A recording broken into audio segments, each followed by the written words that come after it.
Hi നമസ്കാരം. ഞാനിന്ന് നമ്മുടെ ലോൺ ചെയ്തൊരു കുരുത്തക്കേട് കാണിക്കാനായിട്ട് വന്നതാണ്.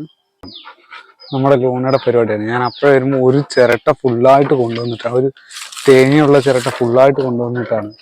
ഇപ്പോൾ ഒരു തേങ്ങയില്ല, ചിരട്ടയുമില്ല. എന്താ പ്രശ്നമെന്ന് വെച്ചാൽ നമ്മുടെ അവിടെ പന്നിയൊക്കെ വരും.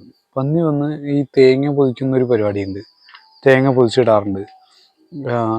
തെങ്ങിൽ നിന്ന് എങ്ങാനും തേങ്ങ വീണ് കഴിഞ്ഞാൽ അന്ന് നമ്മൾ എടുത്തില്ല എന്നുണ്ടെങ്കിൽ രാത്രി വന്ന് പന്നി അത് പൊളിച്ചിടും. പന്നി ഫുള്ള് പൊതിച്ച് അതിനെ കറക്റ്റ് തേങ്ങയുടെ ചിരട്ടയുള്ള തേങ്ങയാക്കി മാറ്റിയിട്ടിട്ട് പോകും. ഇവളത് പോയി എടുത്തിട്ട് വരും. ഇത് സ്ഥിരം പരിപാടി. ഇവളെങ്ങനെയെങ്കിലുമൊക്കെ അതിനെ കടിച്ച് മുറിച്ച് അതിനെ ഉടച്ച് അതിനെ ഫുള്ളായിട്ട് കഴിക്കുന്ന ഒരവസ്ഥയാണ്. ഇപ്പം എനിക്ക് ഭയങ്കര പേടിയാണ്. ഇവർ ഈ ചിരട്ടയൊക്കെ കഴിച്ച് അകത്താക്കുമ്പോൾ എന്തെങ്കിലും പ്രശ്നം ഉണ്ടാവുമെന്ന് പറഞ്ഞിട്ട്. ഒരു ഇത്ര കാലമായിട്ട് ആ ഒരു പ്രശ്നം വന്നിട്ടില്ല. ഇപ്പോൾ ഒരു 3-4 തവണയായി എന്ന് തോന്നുന്നു ഈ ഒരു പ്രശ്നം. അല്ലട ലോണാ. പക്ഷെ നമ്മുടെ ലൂസി ഡീസൻ്റ് ആണ് കേട്ടോ. ലൂസി അങ്ങനെ ഒന്നും ചെയ്യില്ല. ലൂസി അങ്ങനെ ഒരു സാധനം എടുത്തിട്ടില്ല. അല്ലേ ലൂസി? രണ്ടുപേരും ഒന്നിലൊന്നിൽ ബെറ്ററാണ്.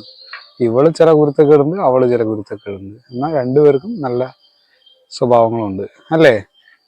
ഇവണ മൈൻഡ് ചെയ്യുന്നില്ല. എടാ ഞാൻ എപ്പോൾ കണ്ടാലും ചിരട്ടയെടുത്ത് മാറ്റും. അപ്പം ഞാൻ മാറ്റേണ്ട അവസ്ഥയാണ്.